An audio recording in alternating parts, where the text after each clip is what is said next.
Hey guys, Jason here. Just thought I would shoot a quick video update on my when my power went out, my unexpected off-grid test. Um, it worked great. Um, just living off my one turbine, my old school Missouri Wind and Solar.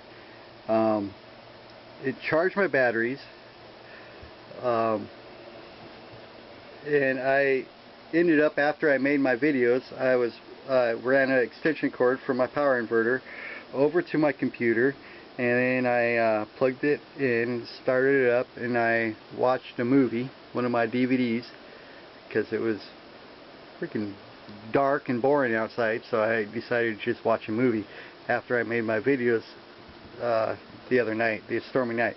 And then when I woke up in the morning, my batteries were all the way up in the green again. And that means my batteries are sitting at about 12.4 volts.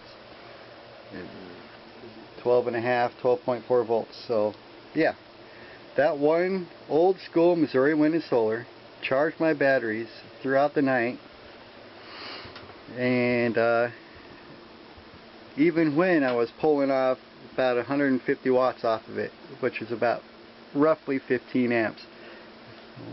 That's about what my computer draws. That, and down there is my big box. Now I could lower that if I just went to a standard laptop. You know, that would lower that a lot. But anyway, that worked out good. I'm really surprised. I've never really tried the old school Missouri Wind and Solar for just charging batteries. Most of the time I've been running the stuff into grid tie inverters.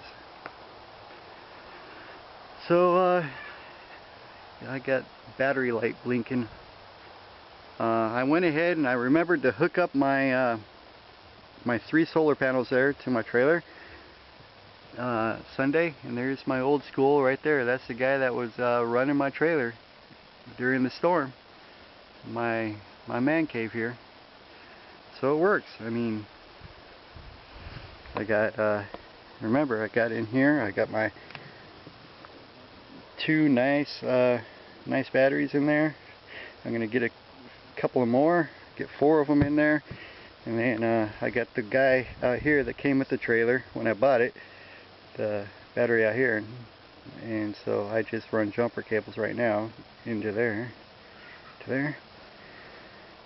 So anyway, yeah, I'm very happy with it. It worked awesome.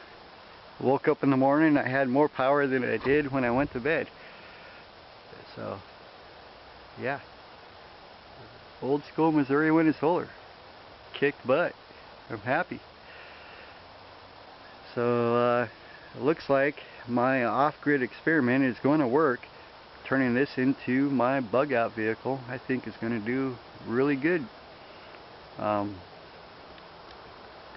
So if I have to go anywhere, I can grab my 3 solar panels, or all of them, and grab at least one of my turbines, maybe all of them, and if we have to leave, we just grab them and go. So anyway, yeah, I'm really happy with it. So I just thought I'd give you an update. It worked awesome. And my home built wind turbine charger, I found out that I was taking the voltage off of the incoming voltage, and that's what was controlling my dump load, my resistor bank here. But what would happen is that, you know, when it hit like 14 volts or something coming in, incoming power, the batteries would still only say like 12 volts or something. And so most charge controllers are running off of the battery voltage, what the batteries are saying.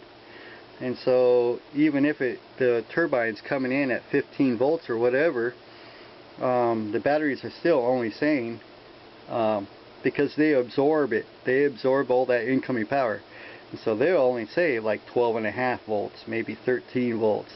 And so what I was having difficulty with was my charge controller was reading the incoming voltage before it went to the, not off of the batteries, but off of the turbine. And so I was actually kicking the dump load on at 14 volts exactly.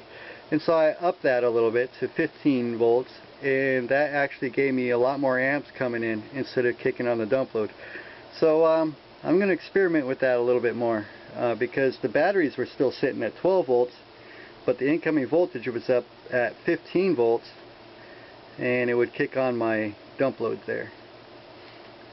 But it wasn't actually hurting the batteries because they were absorbing that voltage no problem. So I'm going to experiment with that, and I'm going to do some research on that and make sure I'm doing it properly.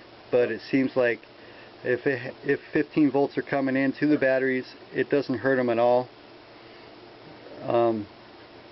for a short period of time, you know, short bursts, you know, as the wind gusts are coming through. Because it seems like that's what the other, like even this charge controller is doing. Off of the solar and off of my other charge controller for the wind turbines in my little shed over there. Seems like that's what they're doing. They're reading the battery voltage, not the incoming voltage off of the turbine. And so I'm going to check into that, do some more research, and find out, make sure I'm doing it properly, because I want to make sure I have this set up properly before I start making them and selling them to people. Anyway, you guys, I'd like to say thank you for watching, and oh, and I found someone that I'm going to one of my buddies, we're going to set this my old school little 500 up at his place. I don't know if we're going to use wind or if we're going to use hydro. I hope we can use hydro because there's no hydro videos using the Missouri Wind and Solar products that I can find on the internet. So we're going to hopefully use hydro on his place because that would be so much better than wind. Anyway, so that's a little thing, something to come maybe in the next few months. We never know. So yep, thanks for watching, you guys. So I'll talk to you later. Alright, bye bye.